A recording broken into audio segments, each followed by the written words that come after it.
You are just on time, brilliantly. This is Andy Homden Excellent. speaking, and lovely to have you here. So, Thank good you. afternoon, everybody, and welcome. Good morning, wherever you are in the world. My name's Andy Homden, and we're just admitting people into the waiting room, from the waiting room into the webinar now.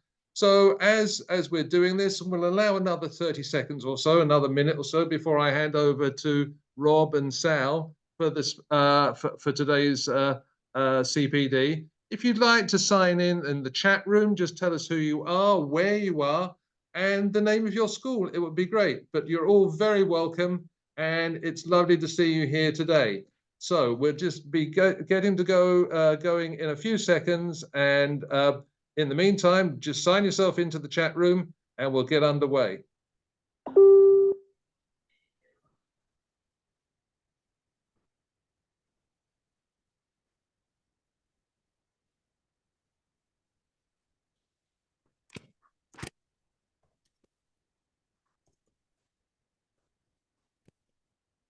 Well, I think we're going to start now. Well, it's my very great pleasure to welcome everybody to this British and International Schools Library Network seminar with Rob, George and Sal Flint. My name is Andy Homden. We're all from Concilium Education, and we've been doing this now for the last year or so. This is the third in our series of seminars.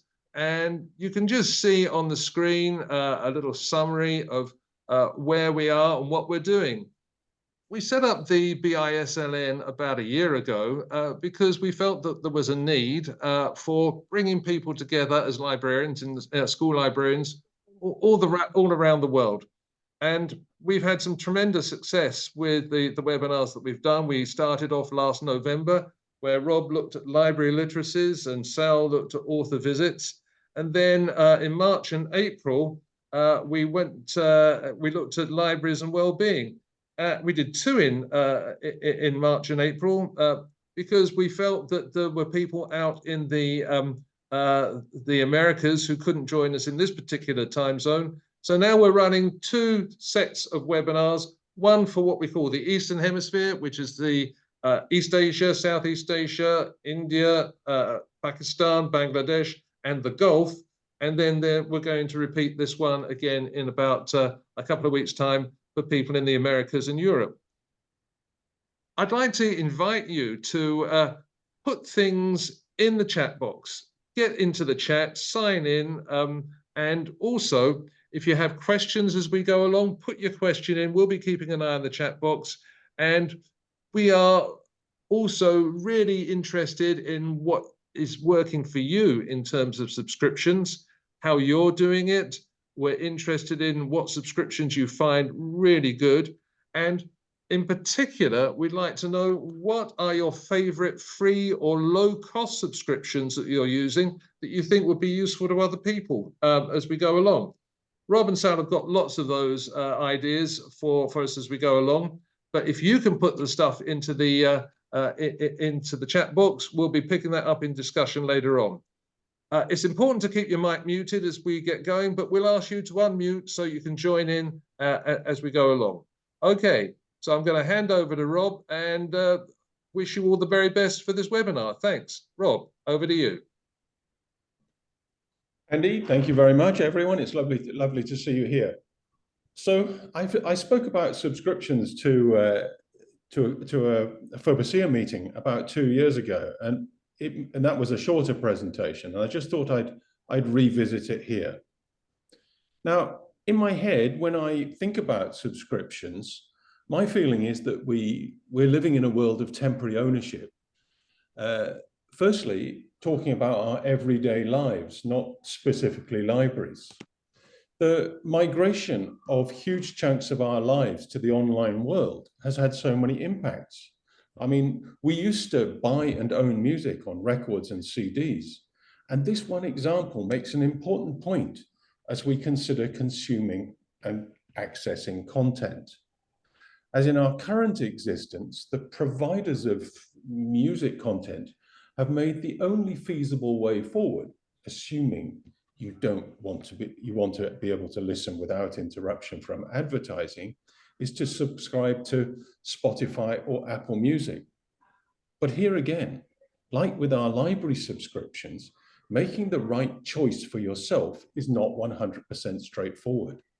If you're an Amazon Prime member, then maybe that might be better for you. Or if you're an audiophile, then you might feel the need for a higher fidelity stream from the likes of Quobuzz. The cost management impact and complexity of accessing the content we want pushes us to tough personal decisions. And this effect is massively magnified for those of us who lead school libraries. But where we have to manage the budget available to maximize the bang for our buck as we are navigating to purchase content for our users to access, we've got complicated thoughts. And just like the example I gave before with personal consumption of music, this will now involve many, many subscriptions. Next slide, please, Andy. So I'd like to move on to putting school library subscriptions into a historical perspective. I apologize to primary library colleagues with us here today, as it sounds like I'm more focused on secondary content. But bear with me, as I think these thoughts are directly transferable to the primary school needs, albeit that they are different content. I think that reviewing the massive content provision changes that has taken place since I joined my current school library in 2010 will provide us with a good platform for further discussion after Sally and I open the discussion to you all in about 20 minutes' time. So for me, I became a teacher librarian, having been a physics teacher, back in 2004. And at that point, the online effect for library provision was minimal. And even as I started my current position in 2010 at the Alice Smith School, we had virtually no online subscriptions. At that time, we had a handful of hard copy newspapers, about a dozen hard copy magazines, and hard copy professional subscriptions like Times Educational Supplement and the Association for Science Education. Whereas now, through online subscriptions, our newspaper and magazine provision has been revolutionized by the likes of Press Reader and The Day, with Press Reader providing thousands of titles. We have online access to wider reading magazines like The Economist, New Scientist, and Scientific American. And with the subscription mechanism, these now have the superpowers that we all love of access from anywhere, multiple simultaneous access, and very often access to the publication's archive. And also, when we're thinking about what subscriptions have replaced, needless to say, our quick reference collection has all but disappeared as patrons default to online for this type of provision. I mean, for us, we have paid online subscription to Encyclopedia Britannica, and with the likes of the Oxford English Dictionary being mostly free online, that has taken away the need for our dictionaries. If I also think about music and video subscriptions, and this is inevitably our CD and DVD collections have now disappeared. But then I ask, what has replaced them? And this is where I think that we as a school have tripped ourselves up in some ways. We've dipped our toe in the water with ClickView, but we subsequently stopped that expensive subscription as staff were difficult to lure away from YouTube and similar for that type of content. We had a great DVD collection of movies, and that's somewhere we're now weaker than we were back in 2010, as we've not found the budget for the likes of Canopy. I haven't got time to explain. I think most of you will know those types of things. However, one area where we're much stronger again as a result of subscriptions is with academic databases. So for those who are seeking serious research support, like EPQ students or EE students, and for that we now have JSTOR, Gale Academic One File, and EBSCO's Science Reference Center. Next slide, please, Andy. Before we go on to the next slide, Rob, I just want to take a quick poll there, because yes. We've been talking about what's happening at Alice Smith, but we'd like to know exactly what everyone out there is subscribing to, and how important polls are to your school. So here we go. What's the importance of subscriptions to your school? How important are subscriptions in your library? Are they a small component of your provision? They're a significant component, or are they the most important component of your provision in the library? If you can just click one of those, that would be great. At the moment, significant and most important. These are coming on. So the picture that we're getting is overwhelmingly, they seem to be important in your library. There's one there that's only a small component of the provision.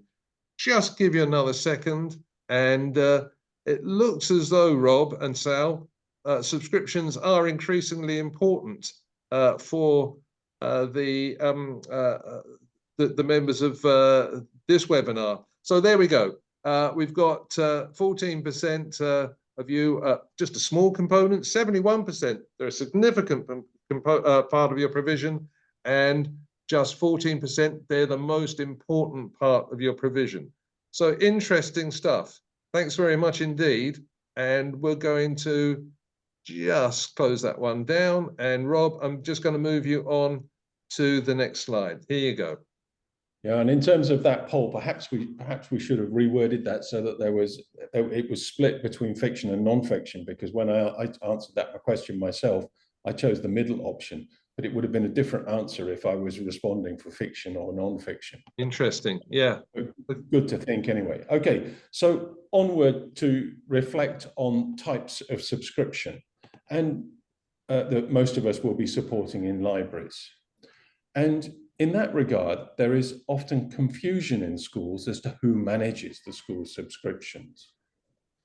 In my school, we try to divide responsibility so that library manages all subscriptions that are information provision, or ebooks, audiobooks, or e-textbooks. And that's because our library manages all textbooks for the school. But those subscriptions that are teaching and learning tools or school management tools, the subscription management falls as the responsibility of others. So if I think about what subscription categories do we have under the library's management, and perhaps I should say that wherever we subscribe to anything, we try to make all subscriptions accessible to the whole community. So wherever possible, that includes parents having access. So on to those categories. And I don't know whether I'm going to unpack too many things that we do at my school, but I thought I would just quickly scroll through. So in terms of newspapers and magazines, we've got Press Reader, we've got The Day, and we've got Financial Times. And actually we don't subscribe to Financial Times because that's provided free of charge if you apply, and that's worth knowing about if you don't. We still have two types of hard copy magazines in our library. We have ad hoc purchased rest and relaxation magazines that are for patrons to pick up and read in our library living room area. And we also have hard copy magazines in support of teaching. And those ones would, I won't mention them all, but the likes of Economist, New Scientist, the main Scientific American magazine. Oh, and also Sight and Sound we have. Encyclopedias, now that's an interesting one. And we provide Encyclopedia Britannica as our authoritative encyclopedia. But to be honest, and perhaps I should be embarrassed to say this, but to be honest, it's not well used by the secondary students, but it does see better traffic from our primary campus. Then our databases. And you know, our databases, as opposed to encyclopedias, really do get good use. And for that, we subscribe to JSTOR, Gale, the university the database, Gale Academic OneFile, and the EBSCO Host Science Reference Center. And although they're not subscriptions, on our library website, we are also promoting what we think are the most useful open access databases in association with that. But that's free stuff. And we can talk about free stuff, including open access databases, in our discussion once Sal and myself have finished presenting. If I think about those subscriptions which departments demand in support of their subjects, these ones, because we deem them to be information provision, we do the management. So for English and Media Studies, we have e-magazine and Media Magazine from the English and Media Centre. And also for English literature, we have Lit Charts and Lit Drive. And those, the English teachers absolutely love if you haven't heard of them. For history, we subscribe to Active History and Historical Association. These things are all accessible by students and parents. For drama, we have Drama Online and Digital Theatre Plus. Now, just a couple of minutes ago, I confessed to weakness in terms of video and lecture, video content, but we do have Masolit lectures, and we find them to be fantastic support for A-level teaching. But we don't have them all, because due to budgetary constraints, we only have access to English literature, history, and sociology. And they were lucky to be bidding first, because now the other departments, biology, chemistry, physics, economics, geography and maths and media studies are all going, why don't we have it? And at the moment, I just have to say, we don't have the budget to add that at the moment. And I don't know whether it's really a subscription or not, but Sally and myself are including ebooks and audiobooks to an extent in this discussion. And in a few minutes' time, Sally is going to talk about this in more detail. For us at Alice Smith School, we're using two different ebook platforms. Our primary library content is delivered through Wheeler's e-platform, where our chosen model is an annual platform fee and content purchased title by title. And our secondary content is delivered through BorrowBox, where we pay quite a modest annual platform fee for hosting. But when it comes to BorrowBox, we have quite a complex setup, and I did want to unpack that for you. We purchase ebooks copy by copy as single user licenses. So for popular titles, we purchase multiple copies. And when it comes to buying ebooks, you'll be aware that many are sold with 2 to 8 year licenses. And for me, I find the 2-year licenses a challenge from a value for money perspective. And I only purchase popular titles, ebook titles, with 2-year licenses. I also think that I'm seeing less ebooks sold with in perpetuity license and more of them defaulting to limited term licenses, which is interesting and troublesome. Now, audiobooks for me are a whole different thing, because audiobooks are super expensive. They're about, I don't know what you're finding in your schools, but for us, I think buying an audiobook is about $70-ish US on average per title. And for us, that means that having a collection with sufficient critical mass is a challenge. And I think we've been quite creative on that front, because to overcome this, our school has formed a consortium with three other schools to have a shared BorrowBox collection of audiobooks. Now, we started that consortium in 2019, and it really has been successful. as we now have about 1,200 audiobooks shared between us. And that's, if you were to calculate the cost, that would be in excess of 80,000 US dollars. And that demonstrates the benefit of consortium, as there's no way we could have a collection like that we'd have a collection like that working independently without the consortium power. We also have some professional subscriptions that are not accessible to students or parents. So onto our professional subscriptions, we have a section of our library website that is only accessible by teachers, specifically for the purpose of giving them access to our professional subscriptions. The types of professional subscriptions we're providing, and I will rattle through them.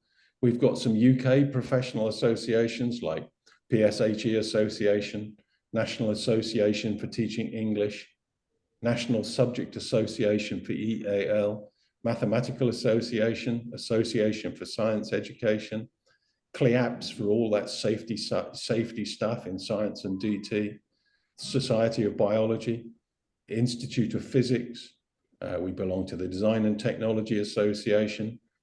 We've got an additional professional teaching drama subscription, Geographical Association. There's so many. I mean, so Historical Association, School History, British Sociological Association.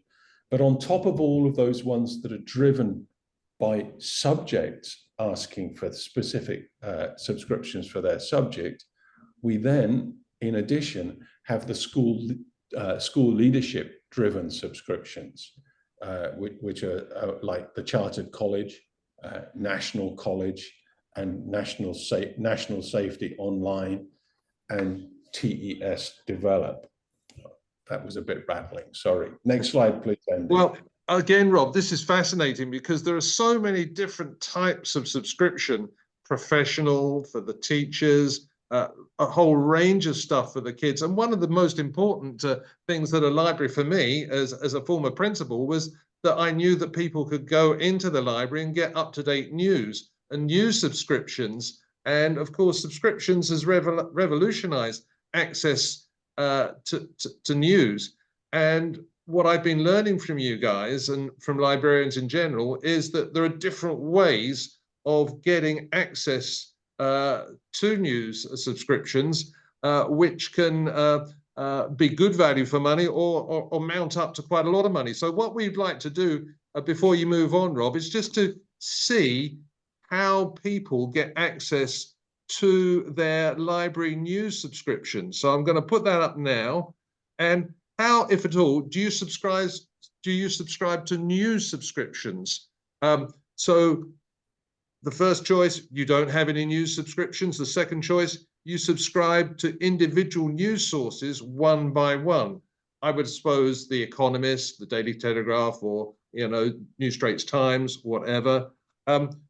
Or there is these consolidated news subscriptions like Press Reader. Rob, just tell me a little bit more about Press Reader and what that is, so that if people haven't heard of it, that they might think about it.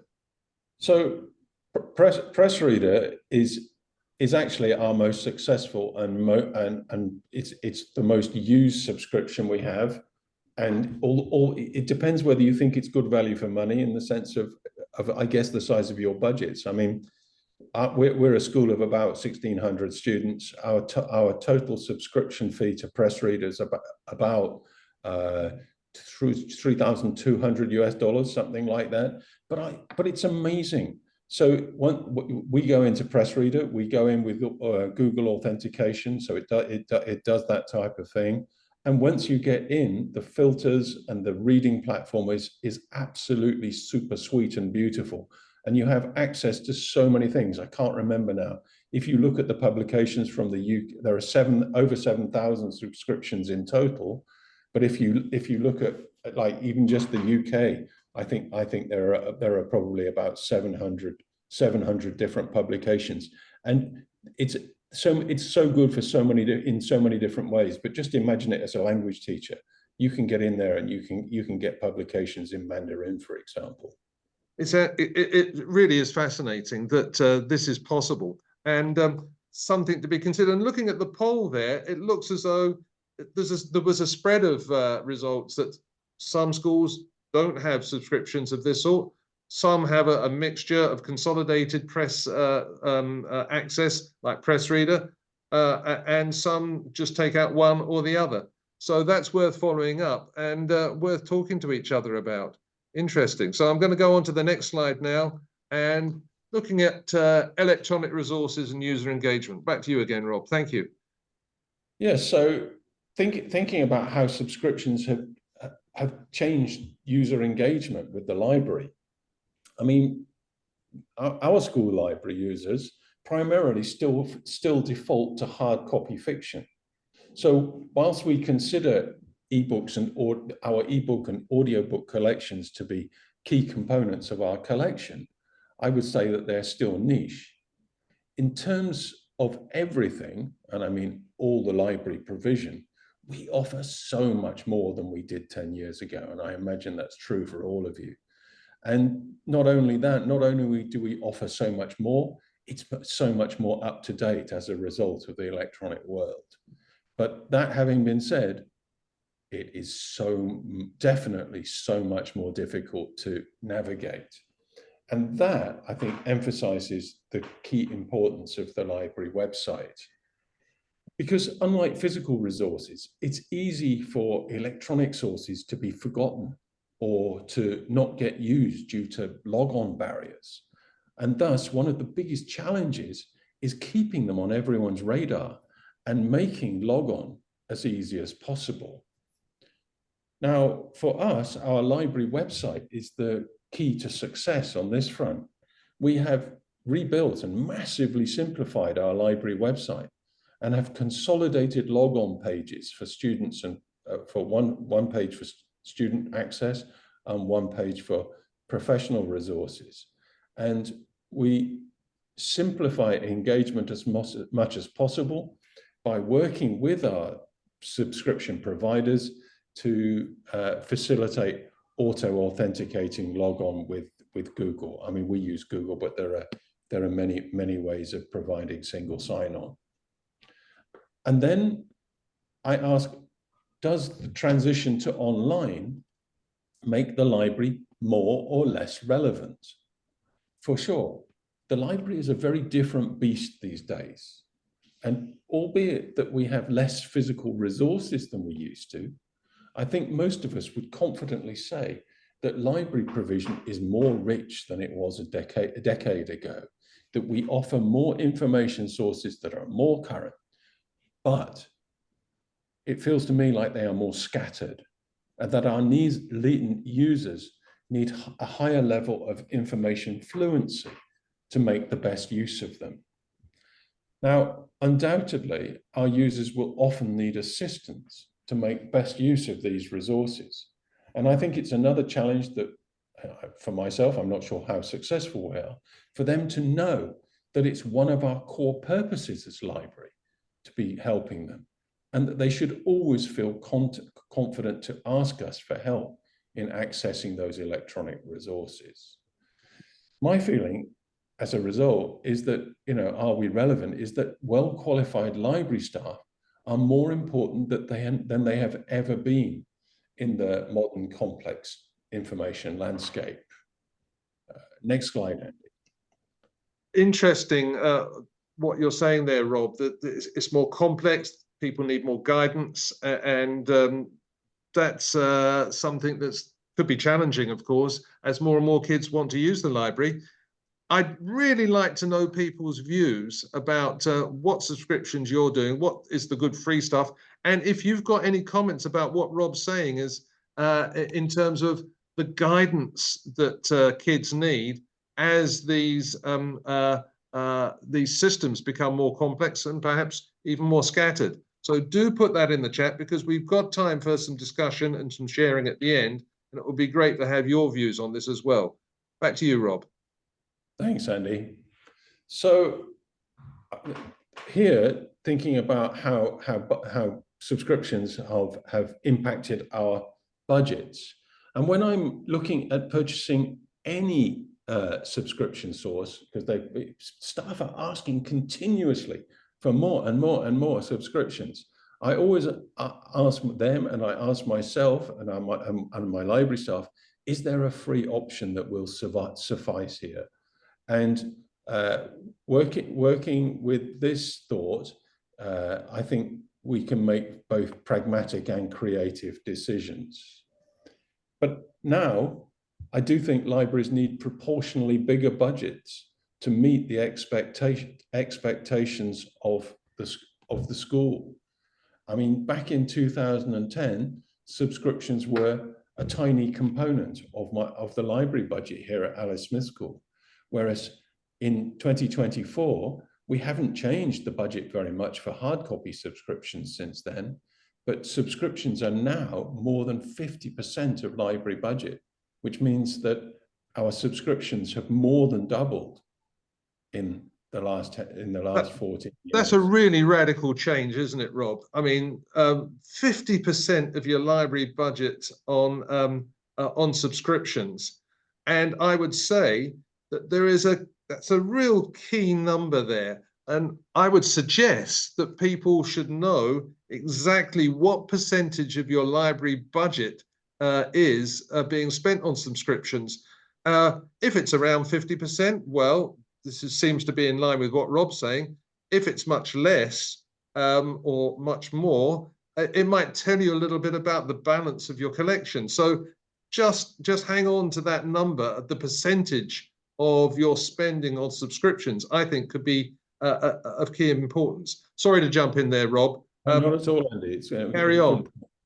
And I mean, when it comes to this budgetary stuff, I think there's also a danger that we are more at the mercy of the corporate world than we've ever been, or we were previously.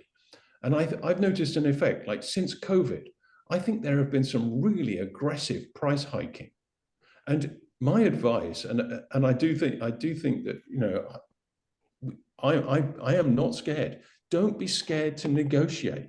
Whenever I see things being pushed up by more than sort of CPI amounts, I go to the providers and say, come on, let's talk about this. And I've really had very considerable success in pushing those price hikes back down into a reasonable zone. Next slide, Andy. Now, what about managing library subscriptions? Should the library manage all subscriptions? And just like the decision as to whether the library should manage the school's textbook collection, my feeling is that if your library has the capacity in terms of staff, then taking on all information-based subscriptions has huge benefits for your school. If we're controlling them, the subscriptions crash and fail much less often, even with us. That's sometimes a challenge. It allows the library to easily consolidate access from the library website.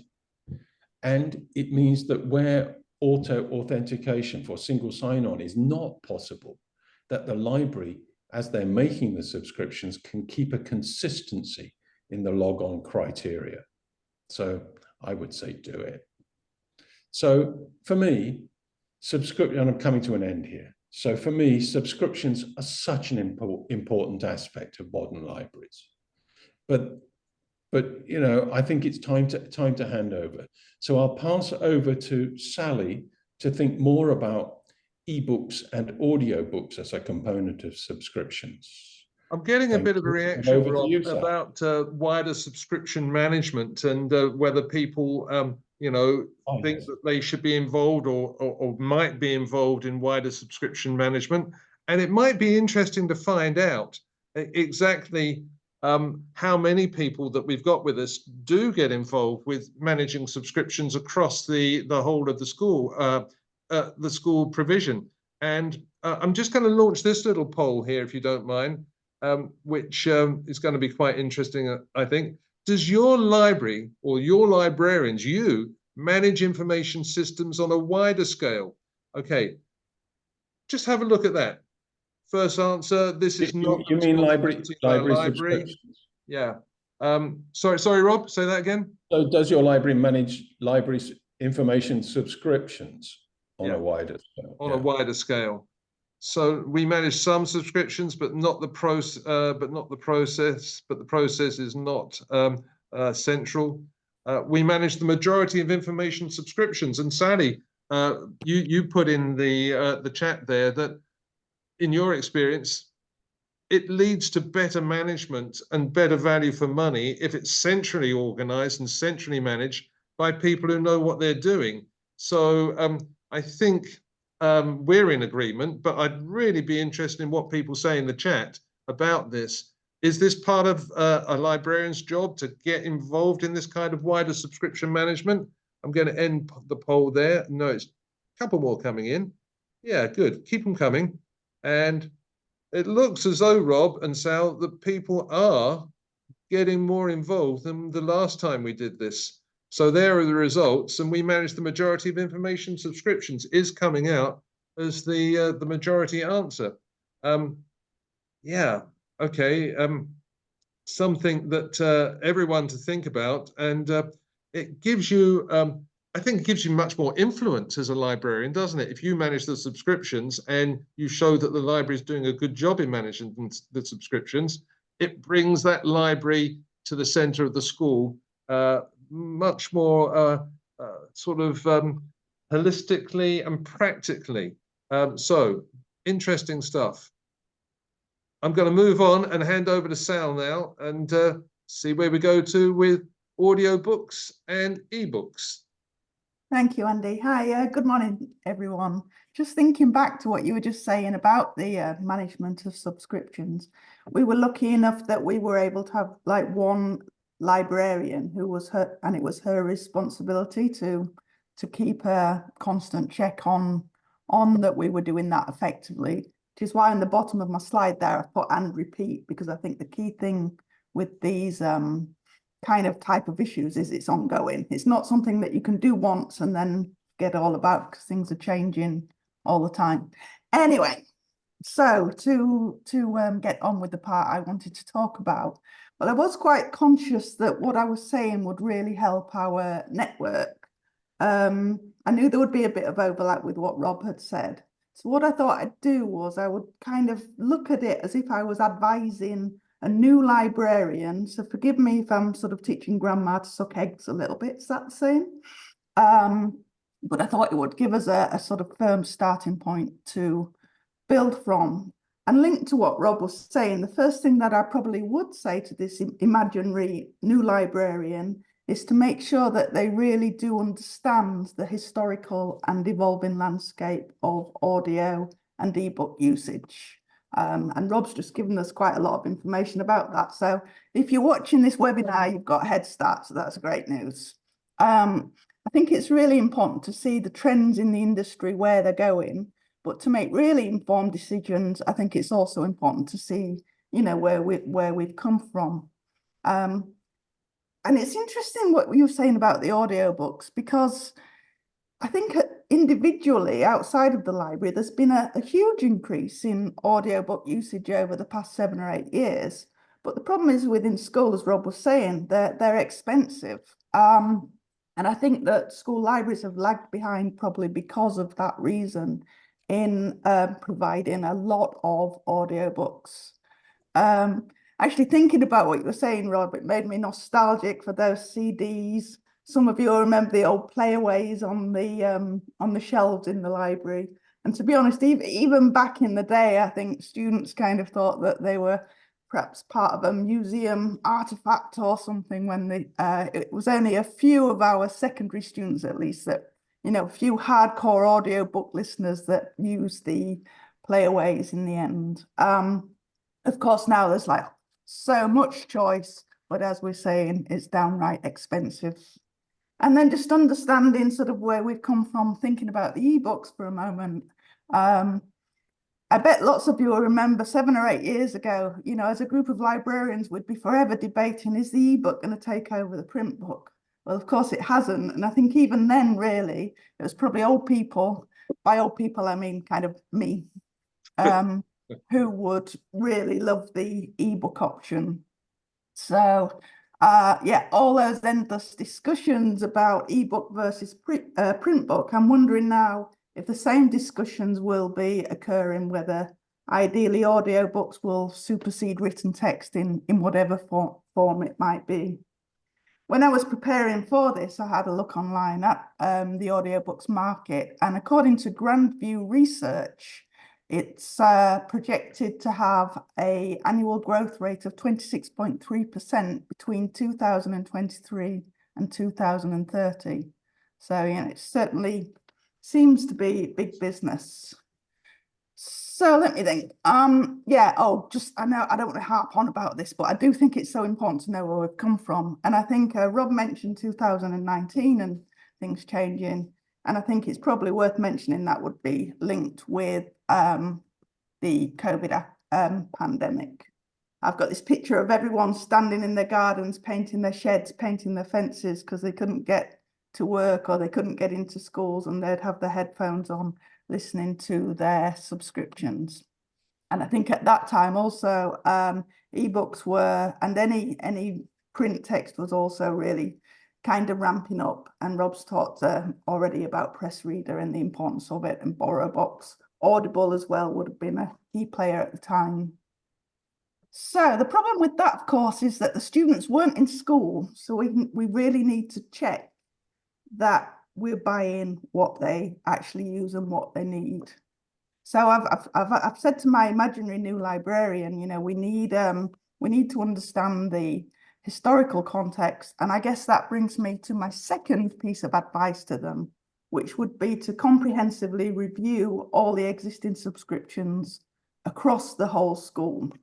And if you're a head of library, ultimately, or you've got a small team, that's going to be your responsibility. And it sounds, Rob, with all your knowledge, you've done that extremely effectively. So, yeah, we link to that kind of review of existing subscriptions across schools is that whole concept of who needs to manage that. And we've looked at that. My view is it's the library's job, basically. It's a view that sometimes gave me massive headache and it would drive me crazy because it's huge. But as I say, we were lucky enough to have one team member specifically really focused on doing that. So when we've reviewed everything, then we need to make those decisions about what to keep to meet the requirements that we've got now.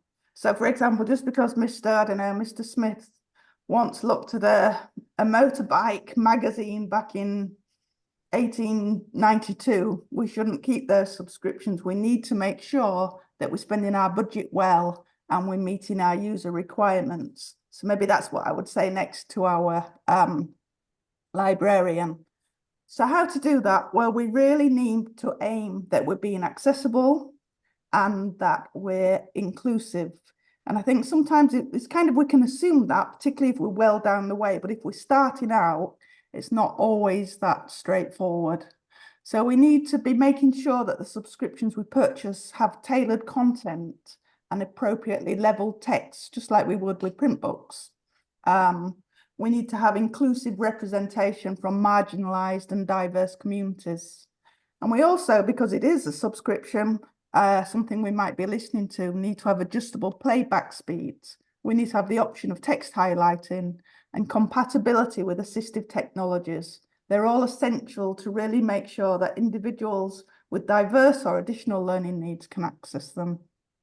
Another, it's a small point, but something to think about is the length of loans and returns, especially if you're purchasing subscriptions for textbooks or set class readers.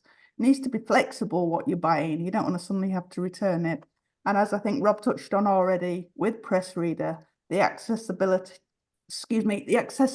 of getting text in different languages. Also, obviously, we need to be thinking about the different age groups as well, and how easily it can work with the library server that you're using. So lots to be thinking about. Rob talked about BorrowBox, and the, what's the word? Consortium, did you say? With other schools. That I think that's a great idea. I know some schools in Pasna are using, in Bangkok are using the same thing. I think Libby is another tool that people often use when they're sharing the purchase of these subscriptions. I'm just getting myself in a little bit of a muddle. Shall we have a That's really interesting though, Sal. I'm picking up two really important things that you've said and that Rob have said.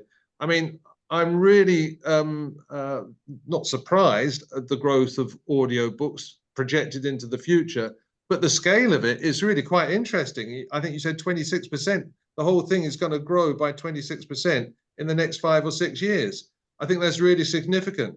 And that's something I think we should be keeping track of. And is your library keeping up with this trend of availability of the audiobooks as that market becomes more important? But the second thing that Rob was saying earlier on is the sheer cost of these audiobooks, and buying individual titles for online use as an audiobook is massively, massively expensive compared with other formats. And therefore, what you were talking about, Sal, and Rob was talking about is the formation of these groups in cities that are sharing the cost of these audiobooks. So what I'm picking up, Sal, you were saying that this is happening in Bangkok, that groups of schools are coming together to share the cost of these audiobooks. And Rob, you were saying exactly the same thing about Kuala Lumpur, that massive savings are being made and giving great access to audiobooks because these consortiums or groups of schools are acting together rather than as individual schools. Did I get that right, Rob? Is that what's happening? Sorry, just unmuting myself. Yeah, absolutely. And the same thing has happened in Singapore, and that they've created a massive consortium. I'm not sure of the numbers, but I think it's like could well be 20 Singapore schools all in the same consortium with BorrowBox to do exactly this. Interesting. Sal, say. And what's interesting in the UK really is with public libraries usually have BorrowBox, so it's almost something that school libraries don't have to spend their money on because it's free access to anyone who signs up to a regular public library. So that's a kind of different way of looking at it as well. So I can see how in international schools, that the spending requirement in that area, perhaps that area alone, I don't know, is that's interesting though, Sal, that developing the relationship with your local municipal library or your public library, I can imagine in a city like Singapore or Hong Kong, that could be really interesting to be able to do that. Let's just take a quick poll there about how many people are actually involved in this sharing subscriptions with other schools. Are you doing it? Is this something that has hit your table and you're actively involved in it? So yes, our school currently uses such services. You're sharing subscriptions with other schools. No, but I would like to use such services. No, and I'm not interested. No, but I think the school's policy might make it difficult. Let's just see what people are saying there. There seems to be quite a spread that some people are getting involved in these shared subscriptions with other schools. But also significantly, Rob and Sal, I'm going to end the poll there and share the results. As we can see, that answer at the bottom, no, but I would like to, although the school's policy may make it difficult for us. So that's something that's interesting. And I think in terms of the increasing importance of audiobooks coming in the future and the price of them, finding out how you can share together and talking about it with your colleagues in other schools could be really important. Yeah, Sal. Definitely. That last point is really it's just kind of important when you think about our library network generally, because as a group of people, we're all here, to help one another and to support one another, share ideas and so on. And it's a shame, isn't it, if a sort of school leadership doesn't make that possible because the schools are sort of seen as an island by themselves. So that's a an interesting thing to reflect. That can be a problem. It might be something else. We don't know. It hasn't sort of been part of the way the school does things. But I go back to that statistic, the increasing importance of audiobooks, 26% growth, and the cost of them. If the policy or the approach of the school makes this difficult, I think if you take, now I'm speaking as a former principal here, if you take that kind of evidence to school leaders and say, look, this is a trend, our kids have really got to become part of it, and it's difficult for us because of the cost. If we can get sharing together, we actually might be able to keep up, even though our budget is quite restricted. And I think that's something to be thinking about. So hold on to those stats that Rob and Sal have given you, because they're really important, and they help when you're in discussion with your senior leadership team about your budgets. And Rob and Sal are both encouraging you to go out there and pitch for the library. Absolutely. Yeah, yeah, because that point at the beginning, right at the beginning of this webinar, libraries should be at the center. We believe that libraries should be at the center of any school. And, you know, this is the sort of thing that puts them there. Sal, thanks very much. We're going to move on and to some questions, some comments and so on. And we had a really interesting comment there from Putu Irene. You commented, Irene, about the use of Britannica in your library. Could you tell us a little bit about that and what your library is, where it is, and how Encyclopedia Britannica is being used online as a subscription in your library? Could you comment on that?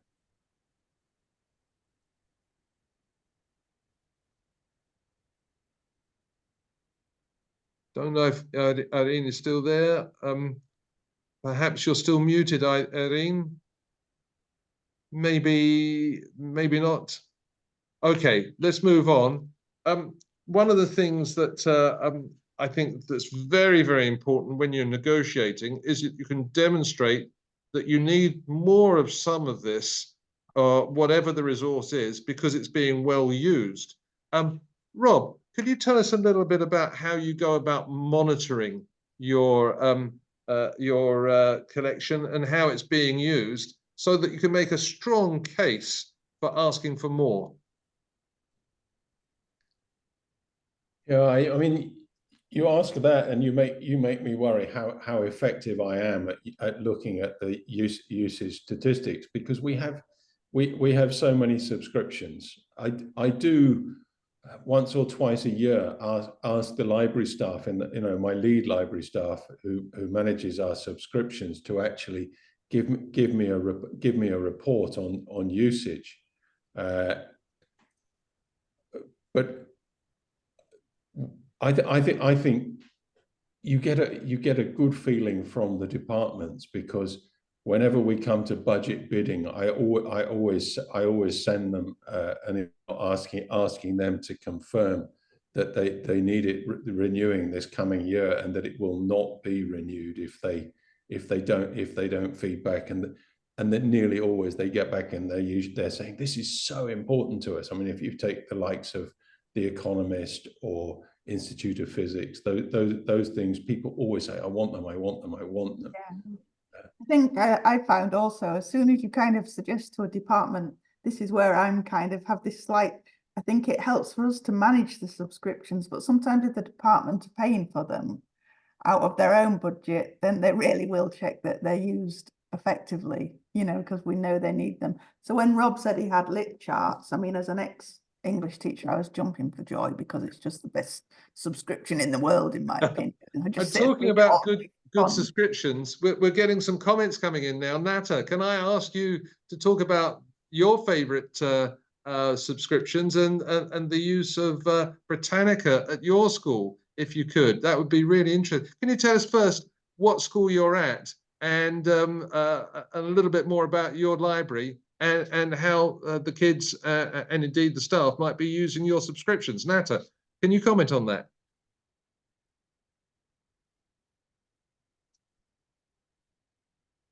Is Natta there? Are you there, Natta?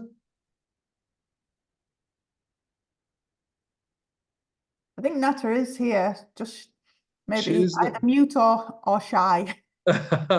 because I'm really interested. Is that JSTOR? JSTOR? Is that how you pronounce it? Have I got that pronunciation right? Yes, it's JSTOR. It's a large academic database. So when you say it's a large academic, because I was going to ask you about databases, Rob. I mean, what would be in JSTOR? What should people know about? JSTOR is primarily a repository of academic research papers, but it does actually have a large collection of ebooks and other sources as well. And I can't. Is it JSTOR? I think although we don't subscribe to it, I think there is an images facility in JSTOR, but that's not something that we've subscribed to. But for us, JSTOR is potentially probably our best value for money database subscription. You know, value for money. That's what you want to get. You want to take on the stuff that kids and teachers want to read, and teachers want the kids to read. So that's something that I think is very important to know about. And one final question that I've got, perhaps I can put this to you, Sal, is this, before we wrap up, is this. How do you find out more about the latest subscriptions that are going on? Do you send out sort of questionnaires to teachers? How do you ask them? Do you sort of stop them in the corridor? Do you just have a chat in the staff room? How do you find out what's coming, what's trending, what's useful? How do you keep your finger on the pulse, Sal? Yeah, that's a good question. I would say all of the suggestions you've just made, and also like formally putting it as an agenda item going into the meeting to make sure it doesn't get missed. Can I just say something about JSTOR, because you've got me excited about it? I was just thinking, one of the problems we had with JSTOR was having it accessible both at home and in schools, which we did solve that problem. But it just reminded me of the importance of when you're kind of setting up your subscriptions, making sure that they are accessible, ideally cross devices, and it's not too much of an ordeal for the kids to click on it and get logged in. Because as soon as, you know, they've got to go through the hoops to do it, probably can't be bothered, you know what? Yeah. Maybe that's just the students. Some of the students I've known, not all of them, don't want to generalize, but you know what I mean? It needs to be, I'm the same really. Sort of easy access, easy login, which is what Rob was talking about, and that's one of the things that he was most interested in when he was signing up to subscription. That it's just easy to log into. You can just set it up and people can get in and use it easily. Sal, you made a really good point, I think, just now about when you're trying to find things out, when you're trying to influence the school and bringing the library to the foreground.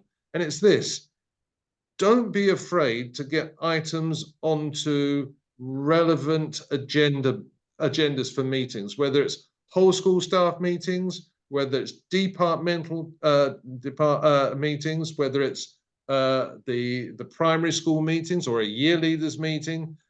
Be persistent in asking to speak at those different meetings. Be a presence at those meetings and get your items on the agenda. Absolutely. Perhaps it just raises the profile. Would you agree, Rob, that that's a good thing to be doing? I mean, the whole advocacy side of library is huge. If we don't know how to bid out into the system, we're always going to be sort of, you know, back playing second fiddle. Yeah, so important to invite yourself to the party. I love that, Sal. So important to invite yourself to the party.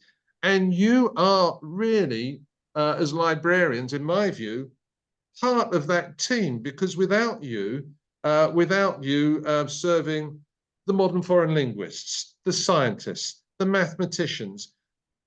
Be available, be visible, be helpful in individual meetings around the school, as well as your own meetings and as well as the staff meetings. Be a presence, being a helpful presence.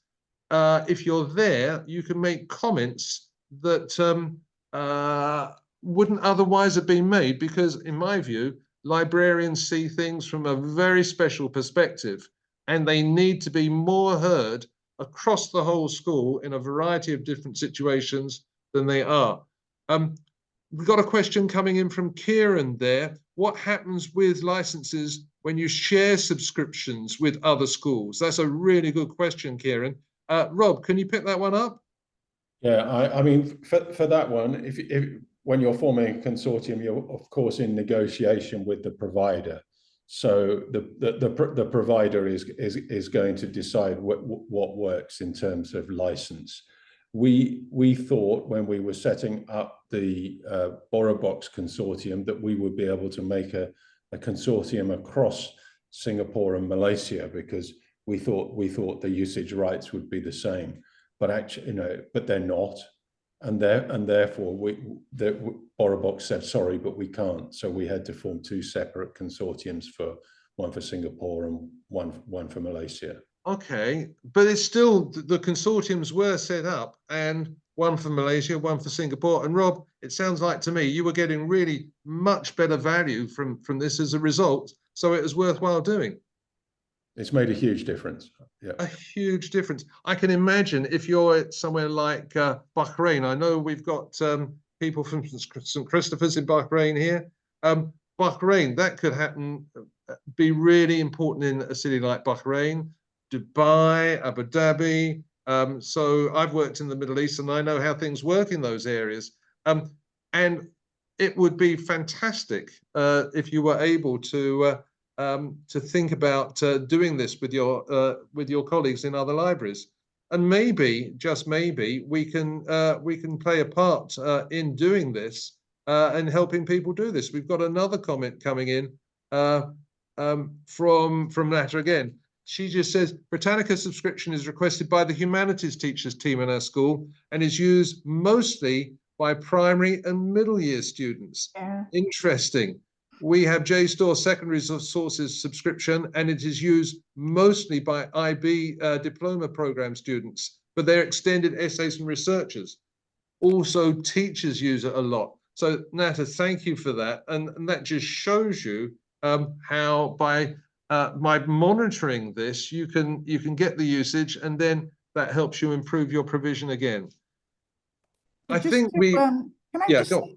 Really quickly, just to jump on the BorrowBox thing, I think it's an absolutely wonderful resource, but it's not yet available worldwide. It's in the Netherlands, it's in Singapore, Malaysia, some parts of USA, Australia, New Zealand, UK, it's there.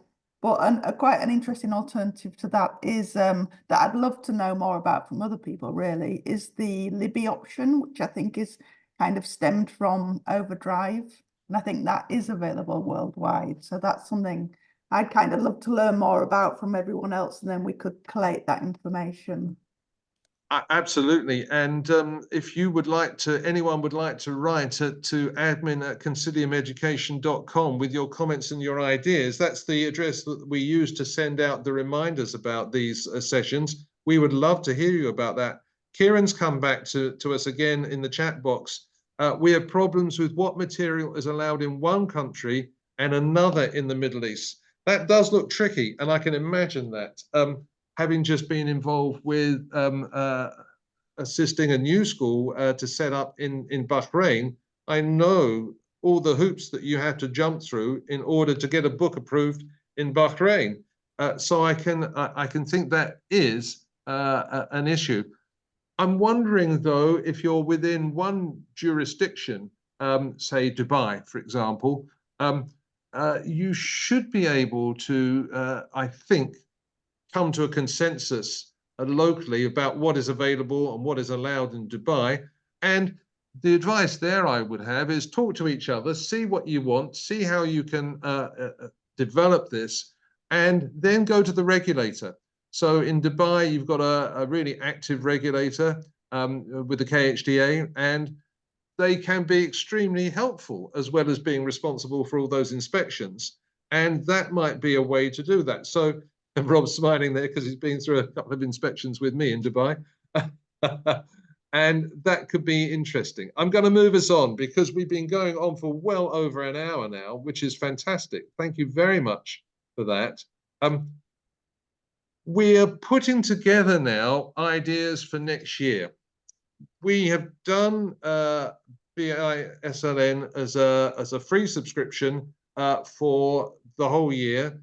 We've done a series of 3 webinars, and we've had a lot of interesting interaction with people by email and in the webinars themselves. We're looking at next year taking BISLN as a low-cost subscription. We want to keep the cost down because we know that small schools in particular need probably as much help, if not more help, than anybody else. So we really are wanting to take that forward. We've got some ideas about, best ideas about free stuff, ebooks, audio books. We're fascinated by the idea that the role that libraries play in promoting well-being. And the well-being movement is just so important at the moment. If libraries are involved with that, it's going to continue placing you at the center of it. Supporting research. I've learned quite a lot today about JSTOR and what that does. So supporting research for your extended project qualification or extended essay, what the library can offer there. And there's this whole area of AI and coursework. One of the big ones I think that Rob will be doing next year is how to develop a balanced school library collection.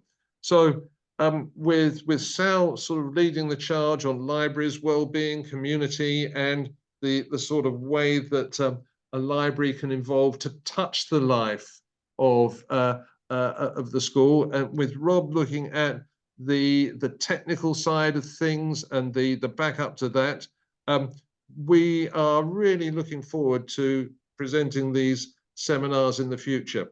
So look out for our emails. It will come from admin@conciliumeducation.com, and we'll be sending them out in May and June about how your school can continue to join in with these webinars and to be involved with what we think is going to be an important network.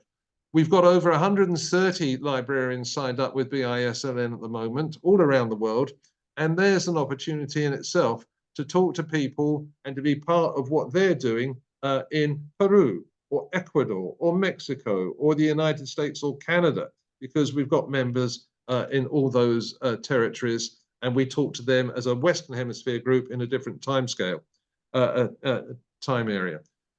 Just one last word from Rob, one last word from Sal, and then we're going to sign off. Rob.